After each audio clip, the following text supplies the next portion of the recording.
Hi, today at Garfin's Creation we'll be making this Ola Jawla Cutlet, also called as Fresh Jawla Cutlets.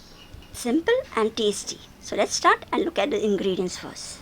So here I have taken 2 cups of fresh jawla. It is thoroughly cleaned, washed and drained. Make sure there is no water and the jawla is properly drained well. Into this we'll be adding 1 tablespoon of ginger garlic paste, 3/4 tablespoon bottle masala, half teaspoon haldi powder, half teaspoon chaat masala and 2 bread slices. We'll be making bread crumbs from the bread slices later. Along with that, I'll also be adding 3 tablespoons of besan gram flour, salt as per taste. I have taken half a teaspoon. Here I have taken half a tomato finely chopped without the seeds, 3 spring onions, green and the white bulb, 1 green chilli finely chopped, few sprigs of coriander leaves and juice of half a lemon. You can increase the green chillies too. Now all we have to do, just add all of these spices into the jawla. Add the salt, gram flour. Best to roast the gram flour before using. Add in the ginger garlic paste. Adding the green onions and the tomatoes, green chillies and the fresh coriander leaves too. If you do not have the bottle masala, you can add Malwani masala too. Also add Garam Masala with some chilli powder. Squeeze in the lemon juice of half a lemon and mix all the ingredients well.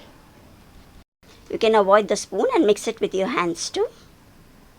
If you love prawns, I also have a prawns cutlet recipe too already on my channel, and I'll share that link too below in the description box. This recipe too is mentioned in the description box below. Now I'll be making some fresh bread crumbs out of these bread slices. So I'll just roughly break the bread slices into a mixer grinder. I'll just pulse it for a few seconds and get it back. You can also use ready-made breadcrumbs for this recipe. So now first I'll just add 3 tablespoons of the breadcrumbs into the mixture and mix it well. If I require, we'll be adding it more later. So now I'll just mix everything together with my hands, so I know how wet the mixture is and if we really require to add more breadcrumbs. You can just form and see whether the cutlets are getting formed. If not, then I'll be just adding a little more of the breadcrumbs. So now I've added 2 more tablespoons of the breadcrumbs. In total, I've added 5 tablespoons of breadcrumbs. You can mix this now by smashing it a little bit and just form a ball and then flatten it and see whether you can make a cutlet. This looks fine and it's holding its shape, so let's fry it now. So I'll be shallow frying it today, and I've taken some oil into the pan. And once the pan and the oil is hot, just take a portion of the mixture, roll it round and just flatten it. Put it into the pan and flatten it a little with your hands so that it spreads a little more. Be careful while doing that. Just press the top portion only. So I'll prepare all of these in the same way. Now we'll be frying this on medium to low flame for about 5 to 6 minutes. We'll also be flipping them in between so that they are cooked on both sides. Using the same recipe, you can make cutlets of those very fine shrimps as well. Let's replace the jawla with the shrimps.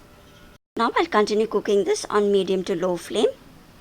Keep turning them till they get a nice golden brown on both the sides. So now about 5 or 6 minutes, these cutlets have been cooked properly, so I'll take them out of the heat. So after this, I'll continue making more and frying them in the same way. This jawla cutlets make a great side dish. It goes well with any fish curry, vegetables, rice, dal too. And as I said earlier, if you do not have that East Indian Bottle Masala, you can replace it with the same amount of Garam Masala and chilli powder.